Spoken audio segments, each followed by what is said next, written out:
สวัสดีจ้าพ่อใหญ่นั่งเบิ่งอยู่นะ สวัสดีค่ะ ทำส่งเขินจักหน่อยมื้อนี้ได้กินแหนมถาดพักก็อยู่นี่แหนมคลุกเขาเห็นปะแหนมที่เฮ็ดเอาแล้วก็พริกทอดพักภายหลาย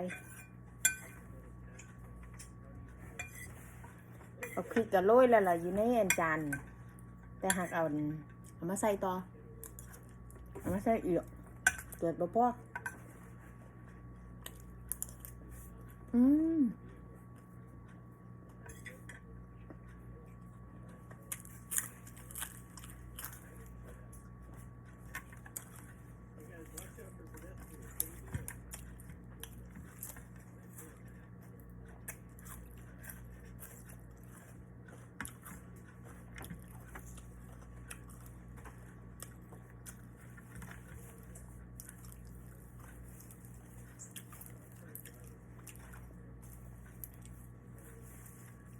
You can't make me a little nervous, Daddy Joe.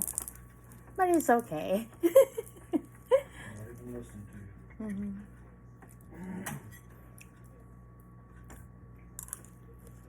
Mm.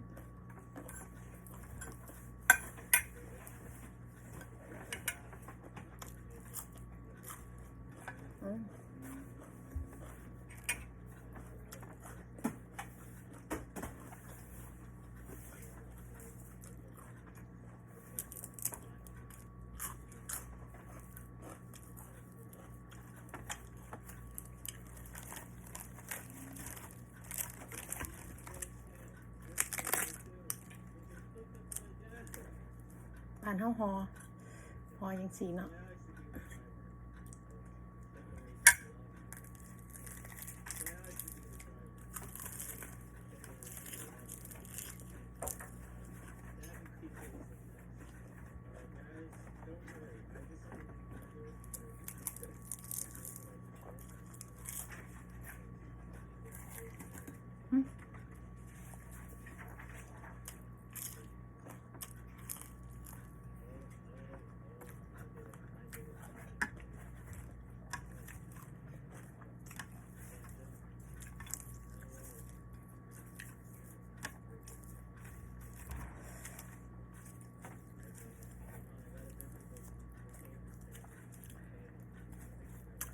หลายๆอย่างร่วมกันเดี๋ยวหอมปอมน้ำ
พักไอซ์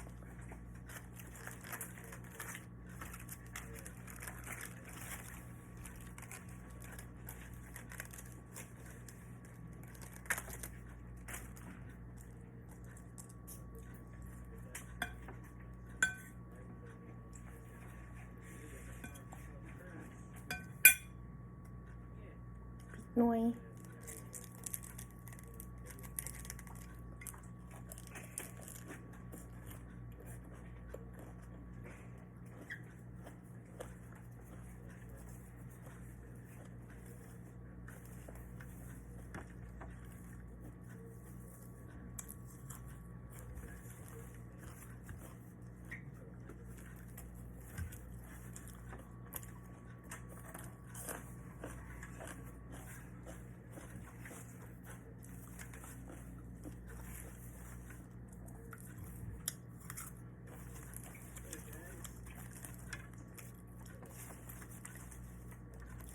สียดายบ่มีใบชะพู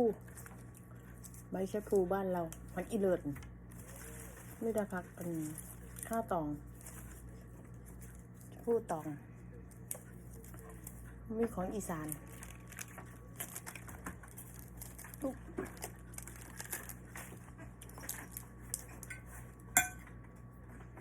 มีหนังหมูน้ำเห็นปะ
กินของจังสี่เพิ่นว่าอย่าเลี้ยวเบิ่งหน้ากันเนาะค่ำตาสวดพอแหนมพอเมียงปลาพอเมียงไก่นี่ทาโก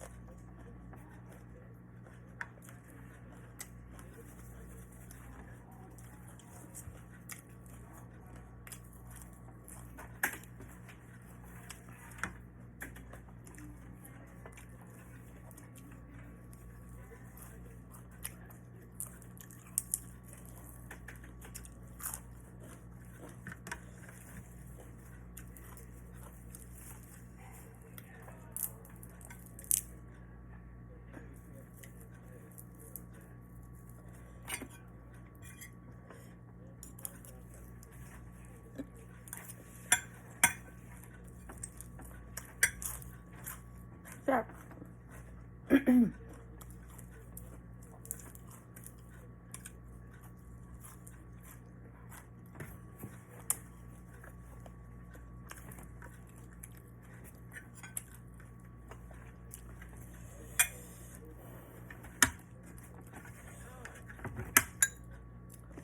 แซ่บเองมึงเป็นพยายามเมาเลยว่าทุกเที่ยวบ่มีแหนมหมูเบิ่งหักแม่แข้งมันเริ่มสิไปเหรอเข้ากันอยู่เด้ล่ะเข้ากันเยอะ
Yep. For me too. The food so good.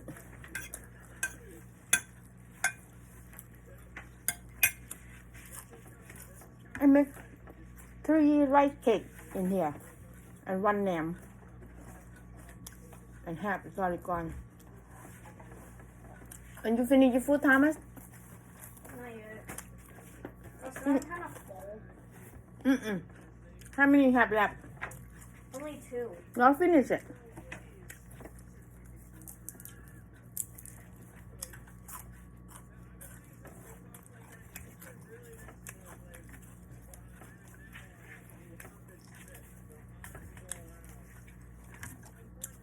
ขึ้นใส่ลูก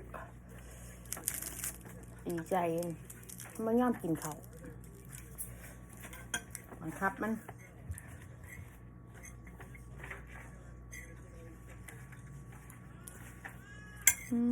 จับ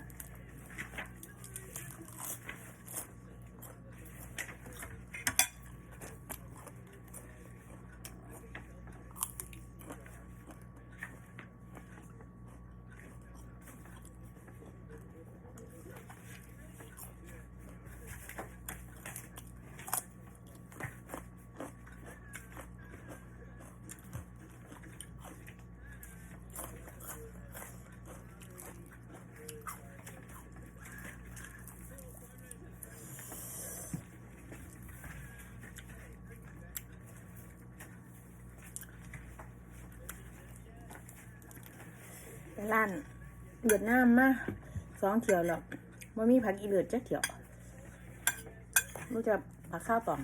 อยากได้ผักอีเลือดเข้ามากินแต่เหมาะออมใส่หอยเดี๋ยวมากินกับแหนมเสียมันเข้ากันเนาะนังหมูเอาพริกใส่ทอดเอาพริกยำ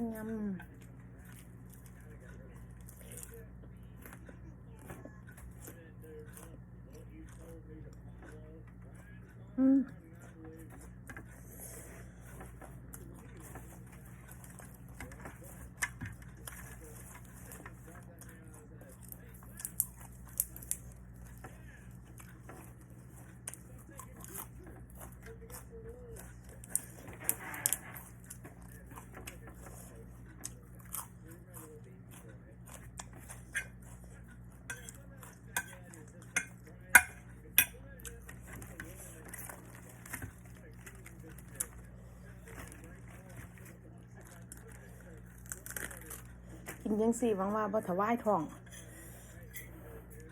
เป็นนี้ได้ทั้งเทียผักมันหลาย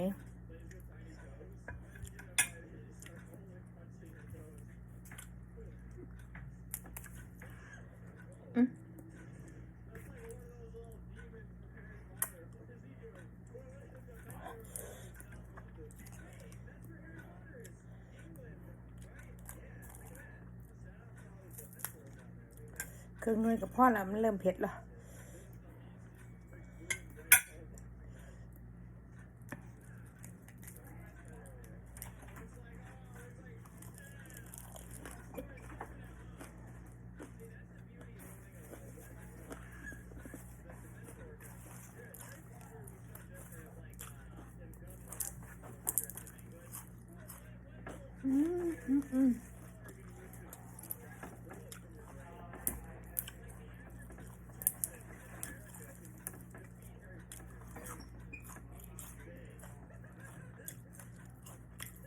มันนี่มันยกโปดดูแถววะยอมผมมาเห็นผมหมอกแล้วฮะนี่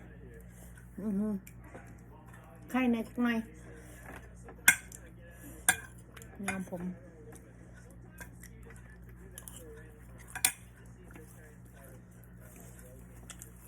โอเคกินคำหนึ่งผมจะไป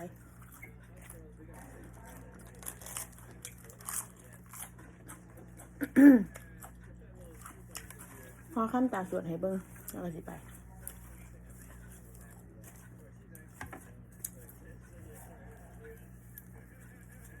ปักหลายๆอย่างร่วมกัน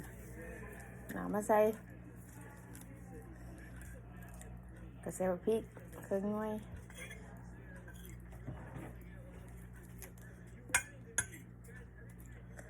งั้นไปกินของแสบมันก็ยังเสียขั้นตาสวดอีหลีบ่ไงพริก